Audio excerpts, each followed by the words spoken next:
ক্যান্সারে আক্রান্ত অস্ট্রেলিয়ান এক চিকিৎসক নিজের আবিষ্কার করা পদ্ধতিতে নিজেরই চিকিৎসা করে সফলতা পেয়েছেন। মস্তিষ্কের ক্যান্সারে আক্রান্ত চিকিৎসক রিচার্ড স্কোলিয়ার পরীক্ষামূলকভাবে নতুন এই চিকিৎসা পদ্ধতির ব্যবহার করে 1 বছরের বেশি সময় ধরে ক্যান্সার মুক্ত রয়েছেন। ক্যান্সার নিয়ে নিজেরই গবেষণার ভিত্তিতে উদ্ভাবন করা ইমিউনিথেরাপি পদ্ধতি পরীক্ষামূলকভাবে স্কোলিয়ারের শরীরে প্রয়োগ করা হয়েছে।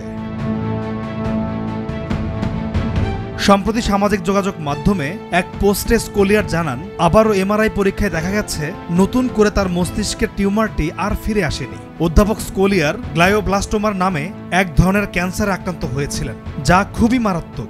এতে আক্রান্ত রোগীর বেশিরভাগই 1 বছরের মধ্যে মারা গিয়ে থাকেন। চিকিৎসক স্কোলিয়ার একজন আন্তর্জাতিক খ্যাতিসম্পন্ন রোগতত্ত্ববিদ।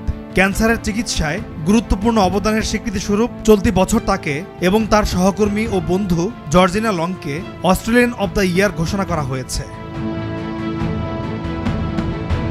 অস্ট্রেলিয়ার মেলানোমা ইনস্টিটিউট 1 দশক ধরে ইমিউনিথেরাপি নিয়ে গবেষণা করে আসছে।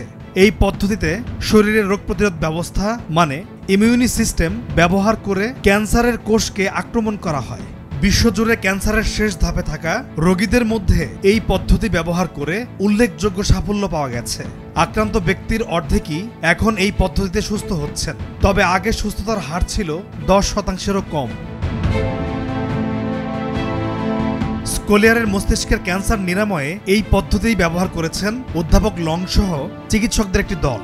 অধ্যাপক স্কোলিয়ার হলেন মস্তিষ্কের ক্যান্সারে আক্রান্ত প্রথম রোগী যার চিকিৎসায় এই পদ্ধতি ব্যবহার করা হয়েছে। অস্ট্রেলিয়ার মেলানোমা ইনস্টিটিউটের অধ্যাপক লং এবং তার চিকিৎসক দল গবেষণা করে দেখেছেন, কয়েকটি ঔষধের সংমিশ্রণ ঘটিয়ে ইমিউনিথেরাপি দেওয়া হলে তা ক্যান্সারের চিকিৎসায় ভালো কাজ করে। টিউমার অপসারণের জন্য কোনো অস্ত্রোপচারের আগে এই পদ্ধতি ব্যবহার করতে হয়। গত বছর স্কোলিয়ারকে অস্ত্রোপচার পূর্ববর্তী এই থেরাপি দেওয়া হয়। এছাড়া স্কোলিয়ারই হলেন প্রথম রোগী যাকে টিউমারের বৈশিষ্ট্য অনুযায়ী বিশেষ ধরনের টিকা দেওয়া হয়েছে।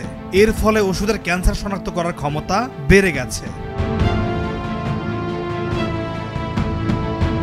স্কোলিয়ারের চিকিৎসায় যে সাফল্য পাওয়া গেছে তা চিকিৎসা বিজ্ঞানে আশার সঞ্চার করেছে।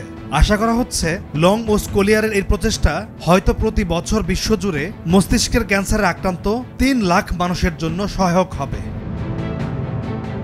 পলাশ খান, নিউজ ডেস্ক, ভোরের কাগজ।